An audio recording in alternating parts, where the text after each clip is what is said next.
ಸಮಾಜದಲ್ಲಿ ಸಮುದಾಯಗಳ ಮಧ್ಯೆ ಯಾವುದೇ ರೀತಿಯ ದ್ವೇಷ ಇರಬಾರ್ದು, ನಾವೆಲ್ಲ ಕೂಡ ಒಗ್ಗಟ್ಟಾಗಿ ಸಹಬಾಳ್ವೆ ಮಾಡಬೇಕು ಅಂತ ನಾವು ನೀವು ಅದನ್ನೇ ಬಯಸ್ತೀವಿ ಕೂಡ. ಆದ್ರೆ ಸಮಾಜ ಎತ್ತ ಸಾಕ್ತಾ ಇದೆ ಅನ್ನೋದನ್ನ ನಾವು ನೀವು ಪ್ರಶ್ನೆ ಮಾಡೋ ಮಟ್ಟಿಗೆ ಒಂದು ಸುದ್ದಿಯನ್ನ ನಿಮ್ಮ ಮುಂದೆ ಇಡ್ತಾ ಇದೀವಿ. ಎಂಥ ಶತ್ರುಗಳೇ ಆಗ್ಲಿ ಈ ಕ್ಷಣಕ್ಕೆ ಆತನನ್ನ ಕಂಡ್ರೆ ನನಗಾಗಲ್ಲ ಅಂತ ಇದ್ರೂ ಕೂಡ ಪರಿಸ್ಥಿತಿ, ಒಂದ್ ತುತ್ತು ಊಟದ ವಿಚಾರ ಬಂದಾಗ ಯಾರು ಕೂಡ ಅದನ್ನ ತಡೆಯೋದಿಲ್ಲ. ಆದ್ರೆ ಸಮುದಾಯಗಳ ವಿಚಾರಕ್ಕೆ ಸಂಬಂಧಪಟ್ಟಂತೆ, ಧರ್ಮದ ವಿಚಾರಕ್ಕೆ ಸಂಬಂಧಪಟ್ಟಂತೆ ಊಟಕ್ಕೆ ಕೂತ್ಕೊಂಡಂತಹ ವ್ಯಕ್ತಿಯನ್ನ ಎದ್ದು ಕಳಿಸ್ತಾರೆ ಅಂದ್ರೆ ಇದಕ್ಕಿಂತ ನಾಚಿಕೆಗೇಡಿನ ಸಂಗತಿ ಮತ್ತೊಂದಿದೆಯಾ ಅಂತ ನಾವು ಪ್ರಶ್ನೆ ಮಾಡಬಾರ್ದಾ? ಯಾಕೆ ಮಾತನ್ನ ಹೇಳ್ತಾ ಇದೀವಿ? ಎಲ್ಲಿ ಘಟನೆಯಾಗಿದೆ? ಒಂದು ತುತ್ತು ಊಟ ಕೊಡುವ ಯೋಗ್ಯತೆ ಇಲ್ಲ ಅಂದ ಮೇಲೆ ಯಾಕ್ರಿ ಕಾರ್ಯಕ್ರಮಕ್ಕೆ ಅವ್ರನ್ನ ಇನ್ವೈಟ್ ಮಾಡಿದ್ರಿ? ಇದು ಕೂಡ ಪ್ರಶ್ನೆ. ಹಾಗಾದ್ರೆ ಯಾವ ಕಾರ್ಯಕ್ರಮದಲ್ಲಿ ಯಾವ ಧರ್ಮದವರು ಅನ್ಯ ಧರ್ಮದವರು ಅನ್ನೋ ಕಾರಣಕ್ಕೆ ಊಟದಿಂದ ಎಬ್ಬಿಸಿರುವ ಘಟನೆ ಆಗ ಹೋಗಿದೆ. ಆ ಕುರಿತ ಮಾಹಿತಿಯನ್ನ ನಿಮ್ಮ ಮುಂದೆ ಇಡ್ತಾ ಹೋಗ್ತೀವಿ. ಎಲ್ಲೂ ಕೂಡ ಯಾವ ಧರ್ಮದಲ್ಲೂ ಕೂಡ ಧರ್ಮಗಳ ವಿಚಾರ ಇಟ್ಕೊಂಡು, ಜಾತಿ ವಿಚಾರ ಇಟ್ಕೊಂಡು ಊಟದ ವಿಚಾರ ಬಂದಾಗ ಅವ್ರನ್ನ ಎದ್ದು ಕಳಿಸುವಂತ ಘಟನೆಗಳು ಮತ್ತೆ ಮರುಕಳಿಸಬಾರದು ಸಮಾಜದಲ್ಲಿ ಅನ್ನೋ ಕಾರಣಕ್ಕೆ ಈ ಸುದ್ದಿಯನ್ನ ನಿಮ್ಮ ಮುಂದೆ ಇಡ್ತಾ ಇದೀವಿ. ಹೆಸರಿಗಷ್ಟೇ ಆಯ್ತಾ ಹಿಂದೂ ಮುಸ್ಲಿಂ ಭಾಯ್ ಭಾಯ್ ಅನ್ನುವಂತ ಪರಿಸ್ಥಿತಿ. ಮದುವೆಗೆ ಕರೆದು ಈ ರೀತಿ ಅಪಮಾನ ಮಾಡೋದು ಸರಿನಾ?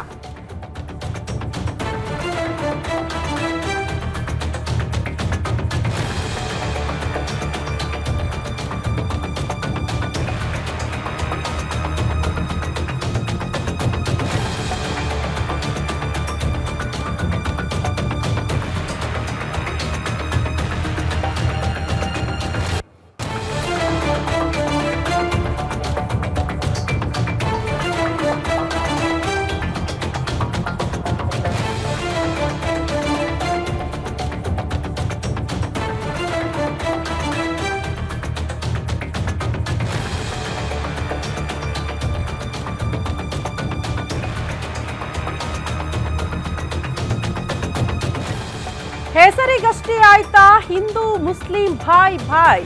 ಮದುವೆಗೆ ಕರೆದು ಈ ರೀತಿ ಅಪಮಾನ ಮಾಡೋದು ಎಷ್ಟರ ಮಟ್ಟಿಗೆ ಸರಿ ಅಂತ. ಹಿಂದೂ ಆದ್ರೆ ಮುಸ್ಲಿಂ ಮದುವೆಯಲ್ಲಿ ಊಟ ಹಾಕಲ್ವಾ ನೀವು? ಊಟ ಇಟ್ಕೊಂಡವ್ರನ್ನ ಎಬ್ಬಿಸ್ತೀರಾ? ತಿಲಕ ಇಟ್ಕೊಂಡು ಹೋದ್ರೆ ಮುಸ್ಲಿಮರಿಗೆ ಆಗೋದೇ ಇಲ್ವಾ? ಹಾಗಾದ್ರೆ ಕಾರ್ಯಕ್ರಮಕ್ಕೆ ಯಾಕೆ ಕರಿಬೇಕಾಗಿತ್ತು? ನೆಲಮಂಗಲದಲ್ಲಿ ನಡೆದ ಮದುವೆಯೊಂದರಲ್ಲಿ ಈ ರೀತಿ ಅವಮಾನ ಆಗಿದೆ. ಹಿಂದೂಗಳು ಅನ್ನೋ ಕಾರಣಕ್ಕೆ, ತಿಲಕ ಇಟ್ಕೊಂಡು ಹೋಗಿದ್ದಾರೆ ಅನ್ನೋ ಕಾರಣಕ್ಕೆ ಊಟಕ್ಕೆ ಕೂತ್ಕೊಂಡವರನ್ನ ಎಬ್ಬಿಸಿ ಹೊರ ಕಳಿಸಲಾಗಿರುವ ಘಟನೆ ಇದು. ಕಾರಣ ಇಷ್ಟೇ, ಜಸ್ಟ್ ಹಿಂದೂ ಅನ್ನುವಂತಹ ಕಾರಣ ಇಟ್ಕೊಂಡು ಊಟದಿಂದ ಎಬ್ಬಿಸಿದ್ದಾರಂತೆ.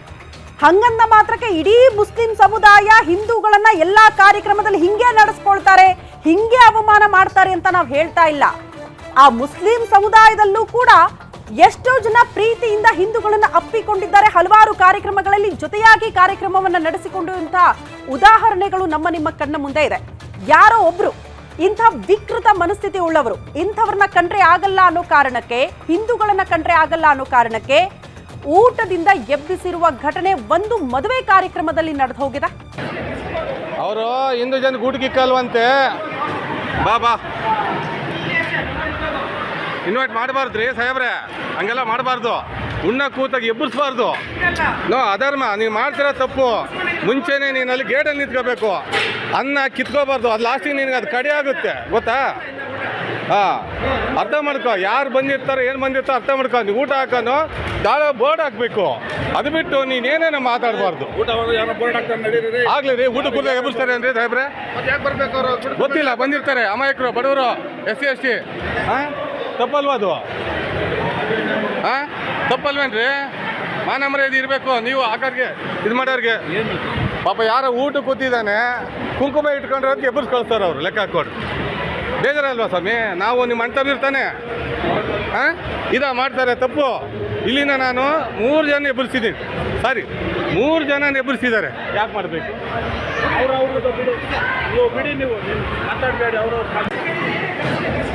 ಅವರು ಹಿಂದೂ ಜನ ಗೂಟಿಗಿಕ್ಕಲ್ವಂತೆ. ಬಾ ಇನ್ವೈಟ್ ಮಾಡಬಾರ್ದ್ರಿ ಸಾಹೇಬ್ರೆ, ಹಂಗೆಲ್ಲ ಮಾಡಬಾರ್ದು. ಉಣ್ಣ ಕೂತಾಗ ಎಬ್ಬರಿಸಬಾರ್ದು. ನೋ ಅಧರ್ಮ. ನೀವು ಮಾಡ್ತಿರೋ ತಪ್ಪು. ಮುಂಚೆನೇ ನೀನು ಅಲ್ಲಿ ಗೇಟಲ್ಲಿ ನಿಂತ್ಕೋಬೇಕು. ಅನ್ನ ಕಿತ್ಕೋಬಾರ್ದು. ಅದು ಲಾಸ್ಟಿಗೆ ನಿನಗೆ ಅದು ಕಡೆ ಆಗುತ್ತೆ, ಗೊತ್ತಾ? ಅರ್ಥ ಮಾಡ್ಕೊ, ಯಾರು ಬಂದಿರ್ತಾರೆ ಏನು ಬಂದಿರ್ತಾರೆ ಅರ್ಥ ಮಾಡ್ಕೊ. ನೀವು ಊಟ ಹಾಕೋನು ದಾಳ ಬೋರ್ಡ್ ಹಾಕ್ಬೇಕು. ಅದು ಬಿಟ್ಟು ನೀನೇನೇನೋ ಮಾತಾಡಬಾರ್ದು. ಆಗ್ಲಿ ರೀ, ಊಟ ಕೂಡಲೇ ಎಬ್ಬಿಸ್ತಾರೆ ಅಂದ್ರೆ ಸಾಹೇಬ್ರೆ ಗೊತ್ತಿಲ್ಲ, ಬಂದಿರ್ತಾರೆ ಅಮಾಯಕರು, ಬಡವರು, SC ST. ತಪ್ಪಲ್ವಾ ಅದು? ತಪ್ಪಲ್ವೇನ್ರಿ? ಮಾನ ಮರ್ಯಾದೆ ಇರಬೇಕು. ನೀವು ಹಾಕೋರಿಗೆ ಇದು ಮಾಡೋರಿಗೆ ಪಾಪ ಯಾರೋ ಊಟ ಕೂತಿದ್ದಾನೆ, ಕುಂಕುಮ ಇಟ್ಕೊಂಡ್ರೆ ಅದಕ್ಕೆ ಎಬ್ಬರ್ಸ್ ಕಳಿಸ್ತಾರೆ ಅವರು, ಲೆಕ್ಕ ಹಾಕ್ಕೊಡು. ಬೇಜಾರಲ್ವಾ ಸ್ವಾಮಿ? ನಾವು ನಿಮ್ಮ ಅಣ್ಣ ಇರ್ತಾನೆ ಮಾಡ್ತಾರೆ ತಪ್ಪು. ಇಲ್ಲಿಂದ ನಾನು 3 ಜನ ಎಬ್ಬರಿಸಿದ್ದೀನಿ, ಸಾರಿ 3 ಜನ ಎಬ್ಬರಿಸಿದ್ದಾರೆ. ಯಾಕೆ ಮಾಡಬೇಕು?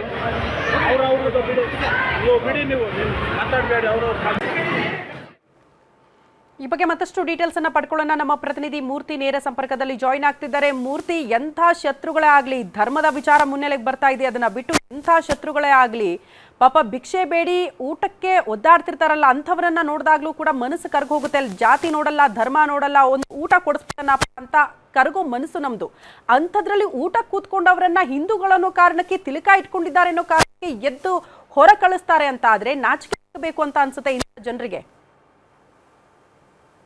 ಹೌದು ಶ್ರುತಿ, ಏನು 26ನೇ ತಾರೀಕು ನೆಲಮಂಗಲದ ಇಸ್ಲಾಂಪುರದಲ್ಲಿ ಏನು ಸಮೀವುಲ್ಲಾ ಕುಟುಂಬಸ್ಥರ ಮದುವೆ ನಡೀತಾ ಇರ್ತದೆ. ಆ ಒಂದು ಮದುವೆಯಲ್ಲಿ ಏನು ಈ ಊಟಕ್ಕೆ ಕೂತಿದ್ದಂತ ರಾಜುವನ್ನ ಎಬ್ಬಿರಿಸಿ ಈಗ ಅವಮಾನ ಮಾಡಿರೋಂತ ಒಂದು ಘಟನೆ ಎಲ್ಲ ಕಡೆ ಏನು ಆ ವಿಡಿಯೋ ವೈರಲ್ ಆಗಿ ಈಗ ಚರ್ಚೆಗೆ ಗ್ರಾಸ ಆಗಿರೋಂಥದ್ದು.